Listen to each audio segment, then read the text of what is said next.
किराणा आणायला गेलेल्या 12 वर्षीय सिद्धार्थचा मृतदेह विहिरीत, सायकल, रक्ताचे डाग आणि 100 रुपयांनी वाढवले गुढ. गंगापूर तालुक्यातील मुद्देशवाड गावात थरार, बिबट्या हल्ला की घातपात, पोलीस तपासात गुढ गडद. गंगापूर तालुक्यातील मुद्देशवाड गावात परिसरात रविवारी 14 ऑगस्ट दुपारी घडलेल्या भीषण घटनेने गाव हादरून गेले. हकीकतपूर शिवारातील शेतवस्तीवर राहणारा सिद्धार्थ विजय चव्हाण, वय वर्ष 12, दुपारी 3:30च्या सुमारास किराणा आणण्यासाठी घरातून बाहेर पडला. बराच वेळ उलटूनही तो न परतल्याने वडिलांनी शोध सुरू केला. शोधादरम्यान हकीकतपूर शिवारातील भारत दारुंटे यांच्या मक्याच्या शेताजवळ सिद्धार्थची सायकल, रिकामी पिशवी आणि त्यातील 100 रुपये आढळले.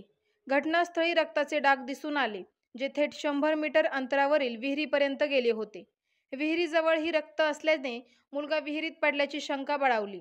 गावभर बातमी पसरताच ग्रामस्थांची मोठी गर्दी झाली. गंगापूर पोलिसांनी घटनास्थळी पंचनामा करून शोध मोहीम सुरू केली. रात्री 8:45 वाजता स्थानिक नागरिकांनी गळ टाकून सिद्धार्थचा मृतदेह बाहेर काढला. प्राथमिक अंदाजानुसार मुलाला बिबट्या किंवा इतर हिंस्र प्राण्याने हल्ला केल्याची शक्यता आहे.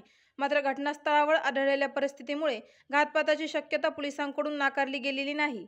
मृतदेह गंगापूर उपजिल्हा रुग्णालयात शवविच्छेदनासाठी पाठवण्यात आला असून हा खून आहे की घातपात. सर, पत्रकार गणेश म्हैसमाळे बोलतोय. कोण? गणेश म्हैसमाळे. बोला. सर, ते आरोपी डिटेक्ट झाला का?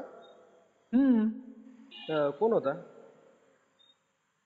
तो नंतर विहिरीत सापडला. तो स्वप्नील. हा, ते कारण काही आता त्या दोघांचे बाप हे एकमेकांचे सख्खे भाऊ आहेत. ते घरगुती वाद आहे त्यांचा, याच्यावरून बांधावरून पण आहे किंवा इतर वाद पण आहे, भावांचे भांडण आहेत. मागे 2-3 महिन्यापूर्वी त्यांची तक्रार पण आहे पोलीस स्टेशनवर. त्यांनी गुन्हा केला, मग तपासामध्ये तो निष्पन्न झाला. मग आता त्याला वाटलं की पोलीस अटक करणार किंवा काय हे करणार, मग त्याच्यामुळे तो निघून गेला. आता आम्हाला वाटलं की तो पळून गेला म्हणून शोधत आहे. ठीक आहे सर.